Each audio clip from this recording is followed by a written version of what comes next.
Hello, नमस्कार sir. हां, नमस्कार बोला. सर, बरेचसे शेतकरी मित्रांच्या कमेंट व फोन येत होते, की हां, हां, सर हां. आम्हाला पी-एम किसानचा हप्ता आला, परंतु नमो शेतकरीचा हप्ता अद्यापही आमच्या खात्यामध्ये जमा झालेला नाही. हां, हां, हां. तर बरेचसे शेतकरी नाराजी व्यक्त करत आहे, की नमो शेतकरीचा हप्ता आतापर्यंतही आमच्या बँक खात्यामध्ये आला नाही. तर सर त्या संदर्भात तुम्ही काही महत्त्वपूर्ण अपडेट द्याल का आमच्या शेतकऱ्यांना? तर नक्कीच पीएम किसानचा हप्ता जमा झालेला आहे. परंतु नमो शेतकरीचा हप्ता का जमा झाला नाही, हं, याची डिटेलमध्ये माहिती सांगण्याचा प्रयत्न करणार आहे. आणि नमो शेतकरीचा 6वा हप्ता कधी येणार, किती रुपयांचा येणार? कारण की चर्चा सुरू आहे, की नमो शेतकरी महासन्मानिधी योजनेच्या निधीमध्ये वाढ होणार. हं. पुढचा हप्ता नमो शेतकरीचा 3,000 येणार का? किंवा 2,000चाच येईल? याच्या संदर्भात डिटेलमध्ये माहिती घेण्याचा प्रयत्न करूयात. तर नमस्कार, मी ज्ञानेश्वर सवणकर. स्वागत करतो या रेकॉर्डिंगच्या माध्यमातून संपूर्ण शेतकऱ्यांना महत्त्वाची विनंती आहे, चॅनलवर जर नवीन असाल तर चॅनलला सगळ्या शेतकऱ्यांनी हं. फॉलो आणि सबस्क्राईब करावं. तर शेतकरी बांधवांनो, तुम्हाला अत्यंत आनंदाची बातमी देणार आहे.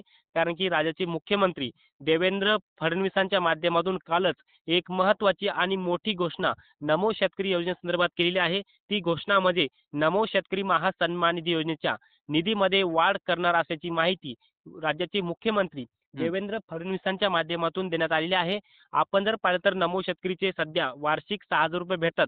परंतु आता वार्षिक नमो शेतकरी महासन्मान निधी योजनेच्या माध्यमातून वार्षिक ₹9,000 भेटणार आहेत. म्हणजेच वार्षिक ₹9,000 म्हणजेच 3 हप्त्यामध्ये 4 महिन्याला 1 हप्ता. हो. आणि जे काही शेतकऱ्यांना याच्या अगोदर नमो शेतकरीचे ₹2,000 भेटत होते, हं, तर आता ₹2,000 नव्हे, तर आता ₹3,000चा हप्ता शेतकरी बांधवांच्या बँक खात्यामध्ये जमा होणार आहे. हं. आता राज्यातल्या शेतकऱ्यांना एकच प्रश्न पडलेला आहे, की दादा आता नमो शेतकरी योजनेचे आतापर्यंत 5 हप्ते वितरित झालेत.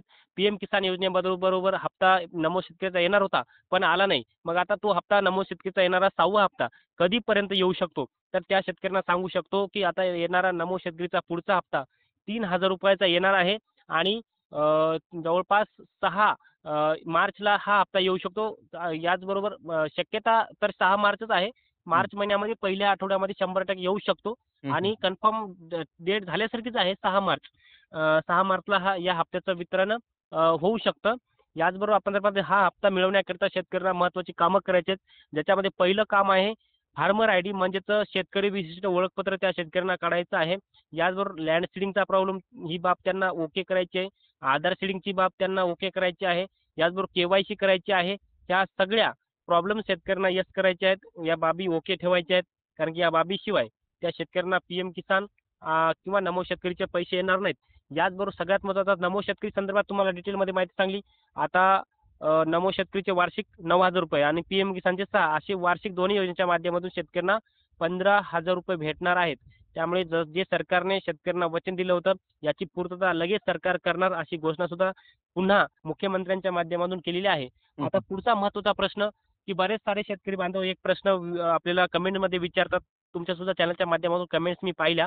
हो. ज्यामध्ये आपण जर पाहिलं तर पीएम किसान योजनेचा भरपूर शेतकऱ्यांना 19वा हप्ता आलेला नाहीये. हं, त्या हं. शेतकरी विचारतात, की दादा आम्हाला हप्ता आलेला नाहीये." त्या शेतकऱ्यांचा लँड सीडिंग, आधार सीडिंग आणि के-वाय-सी सगळं जर येस असेल, तर तरी देखील त्यांना हप्ता आलेला नसेल. तर हे याचं कारण काय असू शकतं, बरोबर? तर याचं बरोबर. कारण असू शकतं, की भरपूर शेतकऱ्यांच्या बँका पेमेंट करत नसतात. थोडं लेट डीबीटीची प्रणाली थोडी लेट ॲक्सेप्ट करत असते. काही बँका, काही जिल्हा मध्यवर्ती बँका, हं. विविध सहकारी पतसंस्था, विविध बँका, ज्या बँका असतात, की हे डीबीटीचं पेमेंट ॲक्सेप्ट करायला थोडा वेळ लावतात. त्यामुळे त्या शेतकऱ्यांचे अशा काही बँका असतील, तर त्या थोड्या लेट येईल. परंतु आज ना उद्या ते पेमेंट त्यांच्या खात्यामध्ये 19व्या हप्त्याचं येईल.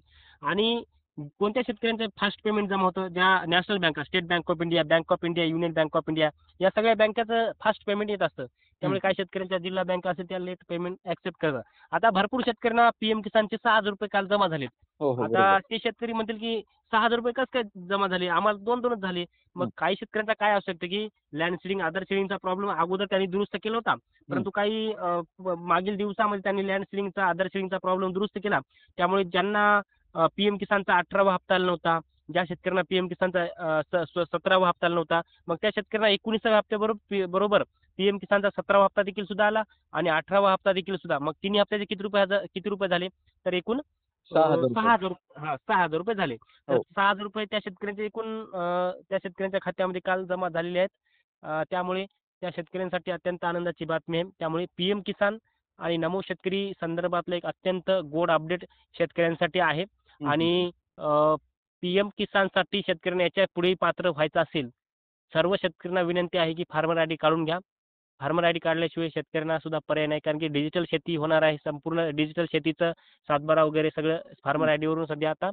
ते सगळं नियोजन सरकार करणार आहे. त्यामुळे फार्मर आयडी काढून घ्यावं आणि नमो शेतकरीचा पुढचा 6वा हप्ता मार्च महिन्यातल्या पहिल्या आठवड्यामध्ये येणार आणि येणाऱ्या अर्थसंकल्पामध्ये नमो शेतकरीच्या निधीच्या वाढीबाबत सरकार तरतूद करेल आणि तरतूद करून तो हप्ता ती ₹9,000 वार्षिक करेल आणि ₹3,000 हप्ता शेतकऱ्यांना येईल.